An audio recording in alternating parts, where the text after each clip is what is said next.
নেতৃত্ব দিয়েছেন, আমাদের গণতন্ত্রের লড়াইকে সামনের দিকে এগিয়ে নিয়ে গেছেন এবং আমরা অবশেষে 24-এর 5ই আগস্ট ছাত্র জনতার গণঅভ্যুত্থানের মধ্য দিয়ে তারেক রহমানের নেতৃত্বে আমরা সেই ফ্যাসিস্টকে বিতাড়িত করতে সক্ষম হয়েছি।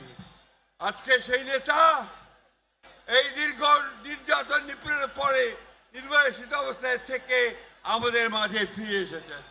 বন্ধুগণ, এই গণতন্ত্রের উত্তরণের সবচেয়ে কঠিন পথগুলো আমরা পাড়ি দিয়েছি তারেক রহমানের নেতৃত্বে।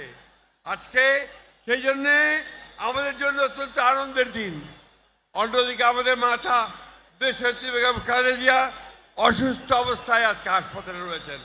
আজকে আমরা একদিকে আল্লাহ তাআলার কাছে দোয়া করব যেন তিনি সুস্থ হয়ে আমাদের মাঝে ফিরে আসেন, আর একই সঙ্গে দোয়া করব যেন তারেক রহমানের নেতৃত্বে আমরা যেন আগামী 26-এর 12ই ফেব্রুয়ারি নির্বাচন, সেই নির্বাচনে জয়ী হয়ে আমরা যেন গণতন্ত্রকে প্রতিষ্ঠা করতে পারি, আইনের শাসনকে প্রতিষ্ঠা করে দিতে পারি এবং আমাদের তারেক রহমান সাহেবের 31 দফাকে বাস্তবায়িত করতে পারি।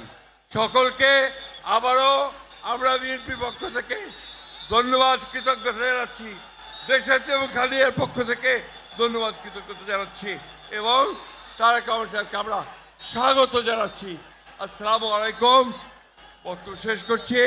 বিএনপি জিন্দাবাদ, শহীদ প্রেসিডেন্ট জিয়াউর রহমান অমর হোক, দেশনেত্রী বেগম খালেদা জিন্দাবাদ, তারেক রহমান জিন্দাবাদ। আজকের এই ঐতিহাসিক দিনে এখন আপনাদের সামনে বক্তব্য রাখছেন বিএনপির ভারপ্রাপ্ত